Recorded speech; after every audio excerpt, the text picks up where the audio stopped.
ಇವಾಗ ನಾನು ಕಡಲೆಕಾಳು ಪಾಯಸ ಮಾಡೋಕ್ಕೆ 1 ಗ್ಲಾಸಷ್ಟು ಕಡಲೆಬೇಳೆನ ತಗೊಂಡಿದ್ದೀನಿ. ಇವಾಗ ಇದನ್ನ ಒಂದ್ಸರಿ ನೀಟಾಗಿ ವಾಶ್ ಮಾಡಿಕೊಂಡು ನಂತರ 1 ಗ್ಲಾಸಷ್ಟು ನೀರು ಹಾಕ್ಕೊಂಡು ಇದನ್ನ ಕುದಿಯಕ್ಕೆ ಇಡಬೇಕು. ಇವಾಗ ವಾಶ್ ಮಾಡಿದ ನಂತರ 1 ಗ್ಲಾಸಷ್ಟು ನೀರನ್ನ ಹಾಕೊಳ್ಳೋಣ. ಇವಾಗ 1/2 ಸ್ಪೂನಷ್ಟು ತುಪ್ಪನ ಹಾಕೊಳ್ಳೋಣ. ನಿಮಗೆ ತುಪ್ಪ ಬೇಡ ಅಂದರೆ ನೀವು ಒಂದು ಸ್ಪೂನಷ್ಟು ಎಣ್ಣೆನ ಹಾಕ್ಕೋಬಹುದು. ಇವಾಗ ಇದನ್ನ ಕುದಿಯಲಿಡೋಣ. ಒಂದು 5 ಸೀಟಿ ಆಗಬೇಕು. ಇವಾಗ ಕಡಲೆಬೇಳೆ ಪಾಯಸಗೆ ನಾನು 1 ಬೌಲಷ್ಟು ಕೊಬ್ಬರಿ ಅಂದರೆ ಹಸಿ ಕೊಬ್ಬರಿ, ಆಮೇಲೆ ಒಂದು 1/2 ಬೌಲಷ್ಟು ಅಕ್ಕಿ, ಆಮೇಲೆ 2 ಏಲಕ್ಕಿನ ತಗೊಂಡಿದ್ದೇನೆ. ಇವಾಗ ಇದು 3 ನಾವು ಮಿಕ್ಸಿಗೆ ಇಟ್ಕೊಂಡು ಬರೋಣ.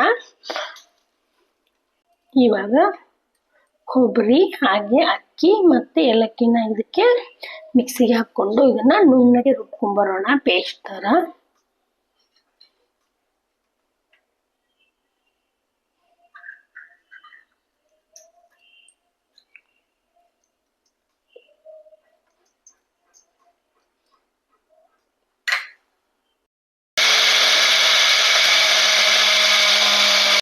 ಕುದಿಸ್ಕೊಂಡಿದ್ದೀನಿ.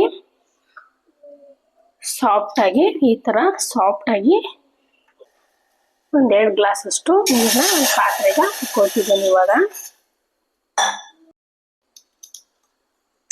ಇವಾಗ ದೊಡ್ಡ ಬೌಲಷ್ಟು ಬೆಲ್ಲನ ಹಾಕ್ಕೊಳ್ತಿದ್ದೀನಿ. ಇವಾಗ ಬೆಲ್ಲ ಸ್ವಲ್ಪ ನೀಟಾಗಿ ಕರಗಬೇಕು. ಕರಗಿದಾದ್ಮೇಲೆ ಕುದಿಸಿಟ್ಟಂಥ ಬೇಳೆ ಆಮೇಲೆ ತೆಂಗಿನಕಾಯಿ ತುರಿನ ಇದಕ್ಕೆ ಹಾಕ್ಕೊಳ್ಬೇಕು. ಇವಾಗ ಬೆಲ್ಲ ಕರಗಿದ ನಂತರ ಒಂದೊಂದಾಗಿ ಆ್ಯಡ್ ಮಾಡ್ಕೊಳ್ಳೋಣ. ಇವಾಗ ಬೆಲ್ಲದ ನೀರು ಕುದೀತಿದೆ.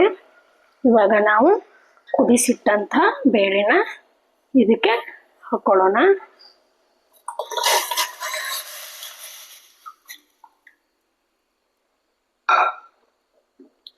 ಇವಾಗ ಒಂದ್ಸರಿ ಇದನ್ನ ಮಿಕ್ಸ್ ಮಾಡಿಕೊಂಡು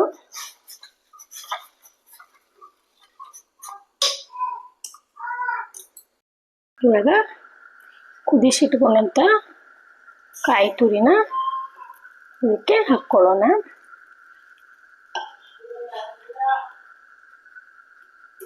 ಇವಾಗ ಒಂದ್ಸರಿ ಇದನ್ನ ನೀಟಾಗಿ ಮಿಕ್ಸ್ ಮಾಡ್ಕೋಬೇಕು. ಯಾಕಂದರೆ ಇದು ಉಕ್ಕಿ ಬಿಡತ್ತೆ, ಹಾಗಾಗಿ ನೀಟಾಗಿ ಇದನ್ನ ಸ್ವಲ್ಪ ಮಿಕ್ಸ್ ಮಾಡ್ಕೊತಾ ಇರಬೇಕು. ಇವಾಗ 1-2 ಸರಿ ಕುದಿಲಿ. ಆ ನಂತರ ಇವಾಗ ಸೈಡ್ಗೆ ನಾವು ಅದಕ್ಕೆ ತುಪ್ಪದ್ದು ಗೋಡಂಬಿನ ಒಗ್ಗರಣೆ ಹಾಕ್ಕೊಳ್ಳೋಣ. ನಾನಿಲ್ಲಿ 1-2 ಸ್ಪೂನಷ್ಟು ತುಪ್ಪನ ಹಾಕ್ಕೊಳ್ತಿದ್ದೀನಿ.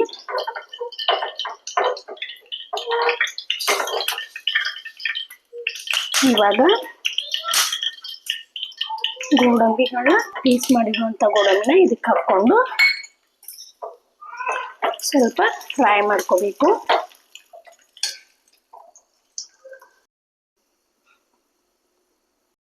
ಇವಾಗ ಫ್ರೈ ಮಾಡಿಟ್ಟಂತಹ ಗೋಡಂಬಿಗಳನ್ನು ಕುದಿಯುತ್ತಿರುವ ಕಡಲೆ ಪಾಯಸಕ್ಕೆ ಹಾಕ್ಕೊಳ್ಳೋಣ.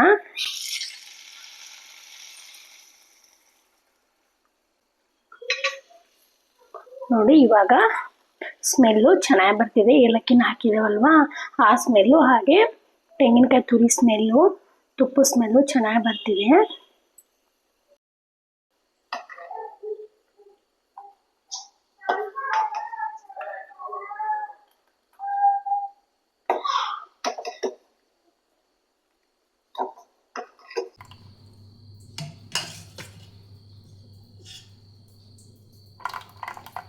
ನೀವು ಸಹ ಇದನ್ನು ಒಂದ್ಸರಿ ಟ್ರೈ ಮಾಡಿ ಯಾವ ರೀತಿ ಬಂದಿದೆ ಅಂತ ಕಮೆಂಟ್ ಮೂಲಕ ತಿಳಿಸಿ. Thank you.